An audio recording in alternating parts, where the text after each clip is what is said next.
Hi, hello guys, welcome back to my channel, Sheshu Crick Vlogs. RCB ಮತ್ತೆ Rajasthan Royals eliminator ಪಂದ್ಯ ಪ್ರಿವಿಡಿಯೋಕ್ಕೆ ಸ್ವಾಗತ ಸುಸ್ವಾಗತ. So ನಮ್ಮ ಡೆಸ್ಟಿನಿಯನ್ನು ಯಾರು ಪ್ರೆಡಿಕ್ಟ್ ಮಾಡೋಕ್ಕಾಗಲ್ಲ. ಯಾಕಪ್ಪ ಹೇಳ್ತಾ ಇದ್ದೀನಿ ಅಂದ್ರೆ RCB ಫಸ್ಟ್ ಎಲಿಮಿನೇಟ್ ಆಗೋ ಟೀಮ್ IPL 2025 ಯಾವ್ದಪ್ಪ ಅಂದ್ರೆ RCB ಅಂತ ಎಲ್ಲರೂ ಫಿಕ್ಸ್ ಆಗೋಗಿದ್ರು. ಇವರು ಅದೇ ರೀತಿ ಫಸ್ಟ್ 7 ಮ್ಯಾಚಸ್ ಜಸ್ಟ್ ಒಂದೇ ಒಂದು ಮ್ಯಾಚ್ ಮಾತ್ರ ಗೆದ್ದಿತ್ತು. ಬಟ್ ನೆಕ್ಸ್ಟ್ 6 ಮ್ಯಾಚಸ್ ಗೆದ್ಕೊಂಡು ಅದು ಚೆನ್ನೈ ಅಂತ ಸ್ಟ್ರಾಂಗ್ ಟೀಮ್ ನ ಆ ಮಾರ್ಜಿನಲ್ ಬೀಟ್ ಮಾಡ್ಬೇಕು ಅಂತ ಗೊತ್ತಿದ್ರು. ಆ ಮಾರ್ಜಿನಲ್ ಬೀಟ್ ಮಾಡ್ಕೊಂಡು ರಾಯಲ್ ಆಗಿ ಪ್ಲೇ ಆಫ್ ಎಂಟ್ರಿ ಕೊಟ್ಟಿದ್ದಾರೆ. ಸೊ ಕಾನ್ಫಿಡೆನ್ಸ್ ಲೆವೆಲ್ ಅಂತೂ ಸಖತ್ ಟೈಪ್ ಇರುತ್ತೆ, ಬೂಸ್ಟ್ ಅಪ್ ಆಗೋಗಿರುತ್ತೆ. But wait opposite Rajasthan Royals ನೋಡ್ರಿ, ಅವರು ಫಸ್ಟ್ 8 ಮ್ಯಾಚಸ್ ಅಲ್ಲಿ 7 ಮ್ಯಾಚಸ್ ಗೆದ್ದಿದ್ರು. ಬಟ್ ಲಾಸ್ಟ್ 5 ಮ್ಯಾಚಸ್ ಕಂಪೇರ್ ಮಾಡಿದ್ರೆ ಒಂದು ಮ್ಯಾಚ್ ಅಬೋರ್ಡೆಂಟ್ ಆಗಿದೆ. ಲಾಸ್ಟ್ 4 ಮ್ಯಾಚಸ್ ಅವರು ಸೋತೋಗ್ತಿದ್ದಾರೆ. ಸೊ ಕಾನ್ಫಿಡೆನ್ಸ್ ಲೆವೆಲ್ ತುಂಬಾ ಕಮ್ಮಿ ಇರುತ್ತೆ, ತುಂಬಾ ಪ್ರಾಬ್ಲಮ್ಸ್ ಇದೆ ಅವ್ರಿಗೆ. ಬ್ಯಾಟಿಂಗ್ ಅಲ್ಲಿ ಮೇ ಬಿ ಬಟ್ಲರ್ ಇಲ್ದಿರೋ ತುಂಬಾ ಕಷ್ಟ ಆಗ್ತಾ ಇದೆ.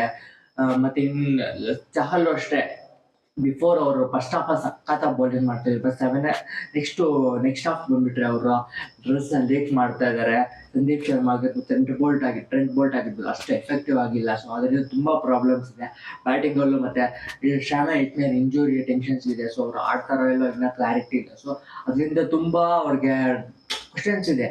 ಬಟ್ ನಮ್ಮ RCB ನೋಡ್ರೆ ಫಿಕ್ಸ್ಡ್ ಪ್ಲೇಯಿಂಗ್ 11 ಇದೆ, ಫಿಕ್ಸ್ಡ್ ಸೇಮ್ ಇದೆ, ಇವರೇ ಇರ್ತಾರೆ, ಇವರೇ ಲೈನ್ ಅಪ್ ಅಂತ ಪಕ್ಕಾ ಗೊತ್ತು. ಬಟ್ ಹಂಗೆ ರಾಜಸ್ಥಾನ್ ಕಡೆ ಹಂಗಿಲ್ಲ ಅದು. ಸೊ ಅದರಿಂದ ತುಂಬಾ ಪ್ರಾಬ್ಲಮ್ ಆಗ್ತದೆ Rajasthan. But on the paper Rajasthan team strong ಆಗಿದೆ, ಬ್ಯಾಟಿಂಗ್ ಆಗಿರ್ಬೋದು, ಬೌಲಿಂಗ್ ಆಗಿರ್ಬೋದು. ಬಟ್ ಪರ್ಫಾರ್ಮೆನ್ಸ್ ಕೊಡಬೇಕಾಗಿದೆ. ಮೇನ್ಲಿ ಪ್ರೆಸರ್ ಸಂಜು ಸ್ಯಾಮ್ಸನ್ ಮೇಲೆ ಮತ್ತೆ ಜೈಸ್ವಾಲ್ ಮೇಲೆ ಮತ್ತೆ ಪರಾಗ್ ಮೇಲೆ ಬೀಳುತ್ತೆ. ಯಾಕಂದ್ರೆ ಅವರ experience candidates. Next Rovman Powell ಇದ್ದಾರೆ. ಬಟ್ ರೋಮನ್ ಪೌಲ್ ಆ ರೇಂಜ್ ಪರ್ಫಾರ್ಮೆನ್ಸ್ ಕೊಟ್ಟಿಲ್ಲ IPL. ಸೊ ಅದರಿಂದ ಪ್ರೆಸರ್ ಪರಾಗ್ ಮೇಲೆ, ಸಂಜು ಸ್ಯಾಮ್ಸನ್ ಮೇಲೆ, ಜೈಸ್ವಾಲ್ ಆದ್ರೆ ಇನ್ಕನ್ಸಿಸ್ಟೆನ್ಸಿ ಪ್ಲೇಯರು. ಆದ್ರೆ ಸಖತ್ತಾಗಿ ಪರ್ಫಾರ್ಮೆನ್ಸ್ ಕೊಟ್ಬಿಡ್ತಾರೆ. ಬಟ್ ಪರ್ಫಾರ್ಮೆನ್ಸ್ ಕೊಡಲಿಲ್ಲ ಅಂದ್ರೆ ಅವರು ಒಂಥರ ಪೋರ್ ಪ್ಲೇಯರ್ ಕಾಣಿಸ್ತಾರೆ. ಸೊ ಅದರಿಂದ ಇನ್ಕನ್ಸಿಸ್ಟೆನ್ಸಿ ಪ್ಲೇಯರ್ ಜೈಸ್ವಾಲ್ ಕಡೆಯಿಂದ. ಬಟ್ ಸಂಜು ಸ್ಯಾಮ್ಸನ್ ಆಗಿರ್ಬೋದು, ಪರಾಗ್ ಆಗಿರ್ಬೋದು, ಅವರು ಕನ್ಸಿಸ್ಟೆನ್ಸಿ ಸಖತ್ತಾಗಿ ಪರ್ಫಾರ್ಮೆನ್ಸ್ ಕೊಡ್ತಾರೆ. ಮೇನ್ಲಿ ಸಂಜು ಸ್ಯಾಮ್ಸನ್ ಎಷ್ಟು ಬೇಗ ವಿಕೆಟ್ ತೆಗೆದ್ರೆ ನಮ್ಮ RCB ಅಷ್ಟೇ ಒಳ್ಳೇದು ಅಂತಾನೆ ಹೇಳ್ಬೋದು. ಕಾರಣ ಒಂಥರ ಮೈನ್ ಪಿಲ್ಲರ್ ಇದ್ದಾನೆ ಸಂಜು ಸ್ಯಾಮ್ಸನ್ ರಾಜಸ್ಥಾನ್ ಕಡೆ.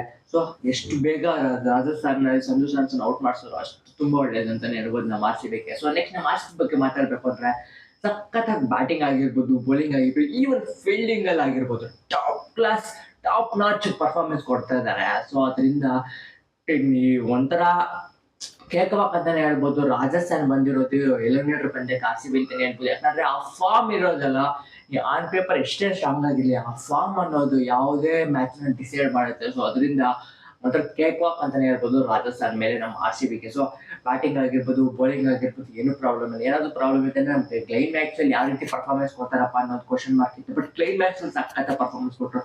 ವಿತ್ ಬಾಲ್ ವಿತ್ ಬ್ಯಾಟ್ ಆಗಿರ್ಬೋದು ಸಖತ್ತ ಪರ್ಫಾರ್ಮೆನ್ಸ್ ಕೊಟ್ಟರು. ಸೊ ಅದರಿಂದ ಒಂಥರ ಕೇಕ್ ವಾಕ್ ಅಂತಾನೆ ಹೇಳ್ಬೋದು. ಒನ್ ಸೈಡ್ ಮಾಡಿ ಹೊಡಿತಾರೆ ಅಂತ ನನಗೆ ಸ್ಟ್ರಾಂಗ್ ಫೀಲಿಂಗ್ ಇದೆ. ನೋಡೋಣ ಏನಾಗುತ್ತೆ ಅನ್ನೋದು. ಸೊ ಈ ಮ್ಯಾಚ್ ಅಲ್ಲಿ ಕೀ ಬ್ಯಾಟರ್ಸ್ ಬಗ್ಗೆ ಮಾತಾಡ್ಬೇಕು ಅಂದ್ರೆ mainly UG Chahal versus Virat Kohli ಆಗಿರ್ಬೋದು. ಯಾಕಂದ್ರೆ ಯುಜಿ ಚಹಲ್ ಸಖತ್ತ ಪರ್ಫಾರ್ಮೆನ್ಸ್ ಕೊಟ್ಟರು ಲೀಗ್ ಮ್ಯಾಚ್ ಅಲ್ಲಿ. ಸೆಂಚುರಿ ಬೇರೆ ಹೊಡೆದಿದ್ದಾರೆ ಈ ರಾಜಸ್ಥಾನ್ ಟೀಮ್ ಮೇಲೆ. ಸ್ಪಿನ್ ಮೇಲೆ ಸಖತ್ತ ಪರ್ಫಾರ್ಮೆನ್ಸ್ ಕೊಡ್ತಾರೆ, ಹೆಂಗ್ ಆಡ್ತಾರೆ ಸ್ಪಿನ್ಗೆ, ಅದು ಚಹಲ್ ಅಂತ ಕ್ವಾಲಿಟಿ ಸ್ಪಿನ್ನರ್ಗೆ ಅಂತ ವಿರಾಟ್ ಕೊಹ್ಲಿ ನೋಡ್ಬೇಕಾಗಿದೆ. Next Trent Boult versus Du Plessis ಆಗಿರ್ಬೋದು, ಮತ್ತೆ ಕ್ಲೈಮ್ಯಾಕ್ಸ್ ವರ್ಸಸ್ ಸಂದೀಪ್ ಶರ್ಮಾ ಆಗಿರ್ಬೋದು, ಮತ್ತೆ ರಜತ್ ಪಟಿದಾರ್ ಅಶ್ವಿನ್ ಆಗಿರ್ಬೋದು, ಮತ್ತೆ ಪರಾಗ್ ವರ್ಸಸ್ ಸ್ಟೈಲ್ ಆಗಿರ್ಬೋದು. ಸೊ ಈ ಮ್ಯಾಚ್ ಅಲ್ಲಿ ಇವಕ್ಕೆ ಬ್ಯಾಟರ್ಸ್ ಆಗ್ತಾ ಇದೆ. ಸೊ ಈಗ ವಿನ್ನಿಂಗ್ ಚಾನ್ಸಸ್ ಬಂದ್ಬಿಟ್ರೆ ನಾನು ಹೇಳ್ತೇನಲ್ಲ, ಒಂಥರ ಕೇಕ್ ವಾಕ್ ಆಗ್ತಾ ಇದೆ RCBಗೆ. ಸೊ ಡಾಮಿನೇಟ್ ಮಾಡಿ ಗೆಲ್ಬೋದು ಅಂತ ನನಗೆ ಅನ್ಸುತ್ತೆ. ಸೊ ನಿಮ್ಮ ಪ್ರಕಾರ ಯಾರು ಗೆಲ್ತಾರೆ ಕಾಮೆಂಟ್ ಮಾಡಿ. ಸೊ ಎಲಿಮಿನೇಟರ್ ದಾಟ್ಕೊಂಡು ಕ್ವಾಲಿಫೈರ್ 2 ಹೋಗ್ಲಿ ಅನ್ನೋದೇ. ಸೊ ಕೊಟ್ಟಿಯಾದ RCB ಫ್ಯಾನ್ಸ್ ಎಲ್ಲರ ಪ್ರಾರ್ಥನೆ ಅಷ್ಟೇ. ಸೊ ಸಿಗೋಣ ನೆಕ್ಸ್ಟ್ ವಿಡಿಯೋಲಿ. ಬಾಯ್ ಬಾಯ್ ಗೈಸ್, ಜೈ RCB.